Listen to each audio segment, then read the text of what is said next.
दोस्तों, कल्पना करो एक ऐसा दिन जब 78 वाहनों का काफिला 2500 जवानों के साथ जम्मू से श्रीनगर जा रहा है और अचानक एक कार आती है फुल स्पीड में और बूम।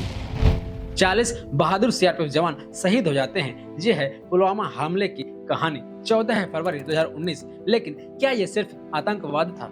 नहीं, ये एक मैसिव सिस्टम फेलियर था। आज हम इस सच को अनकवर करेंगे तथ्यों के साथ। चलिए शुरू करते हैं। ये कहानी शुरू होती है आदिल अहमद डार से, एक स्थानीय कश्मीरी लड़के से जो जैसे मोहम्मद में ज्वाइन होता है। एक मारुति इको कार में 300 किलो आर्टिस्ट भरता है और लेथपोरा के पास पुलवामा में सीआरपीएफ के काफिले को निशाना बनाता है। विस्फोट इतना पावरफुल था कि बस के टुकड़े कई किलोमीटर दूर तक उड़ गए। 40 जवान सहित दर्जनों घायल। इंडियन सॉक्ड, दुनिया देख रही। फिर भारत ने पाकिस्तान स्थित आतंकी शिविरों पर बालाकोट हवाई हमला करके जवाब दिया। लेकिन रुको, ये हमला कैसे हुआ? कैसे एक आतंकवादी इतना विस्फोटक इकट्ठा कर पाया और काफिले तक पहुंच गया? ये सिर्फ एक आतंकवादी की कहानी नहीं, बल्कि हमारे सिस्टम की कमजोरी की कहानी है। चलिए तथ्य देखते हैं। 2 जनवरी से 13 फरवरी 2019 तक कम से कम 11 खुफिया सूचनाएं मिली थी जो एक बड़े जैसे मोहम्मद हमले की चेतावनी दे रही थी।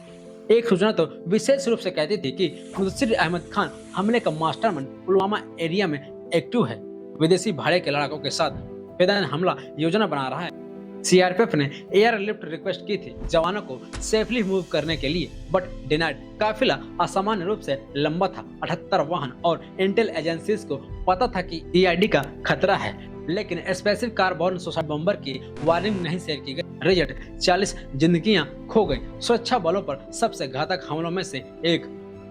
समस्या क्या थी? मैसिव इंटेलिजेंस फेलियर और सुरक्षा चूक। पूर्व जम्मू कश्मीर गवर्नर सत्यपाल मलिक ने खुद कहा कि ये हमारी गलती थी। कार 10-12 दिन तक कश्मीर में बिना पकड़े घूमती रही। सीआरपीएफ की इंटेल इंक्वायरी ने कंफर्म किया, intel lapses, no specific alerts, convoy management mistakes, government official denied, intel failure, but facts बोलते हैं अलग। इंटेलिजेंस कोऑर्डिनेट नहीं कर पाई, इनपुट्स इग्नोर्ड हुए। ये पैटर्न है, जैसे मुंबई 2008, कारगिल और रिसेंट पहलगाम 2025 में भी सिमिलर फेलियर्स। अब एनालाइज करते हैं क्यों ये फेलियर होते हैं। पहला, सामान्य चेतावनियों पर अत्यधिक निर्भरता बिना विशेष कार्रवाई के। दूसरा, एजेंसियों जैसे आईबी, रॉ, सीआरपीएफ के बीच कोऑर्डिनेशन की कमी। तीसरा, पॉलिटिकल प्रेशर, जैसे मलिक ने कहा, पीएम और एनएसए ने उन्हें चुप रहने को कहा। यह सिर्फ पुलवामा का इशू नहीं, बल्कि नेशनल सिक्योरिटी का है। अगर हम इग्नोर करते रहे तो फ्यूचर में और अटैक्स होंगे। ये आतंकवाद को बढ़ावा देता है और हमारे जवानों की जान जोखिम में डालता है। सच ये है कि आतंकवाद के खिलाफ लड़ना जरूरी है, लेकिन अपने सिस्टम को मजबूत करना और भी महत्वपूर्ण। समाधान क्या? पहला, बेटर इंटेलिजेंस शेयरिंग, वास्तविक समय में जवाबदेही के साथ। दूसरा, काफिले के लिए सख्त नियम, जैसे जरूरत पड़ने पर हवाई जहाज। तीसरा, हर चूक के लिए स्वतंत्र जांच बिना राजनीतिक हस्तक्षेप के। और जन जागरूकता, हम सबको बेहतर सुरक्षा की मांग करनी चाहिए। सरकार को सुधार लाने चाहिए, जैसे एकीकृत कमांड संरचनाएं।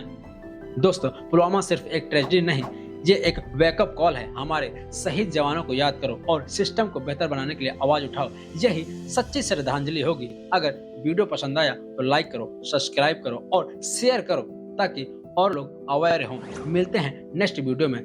जय हिंद।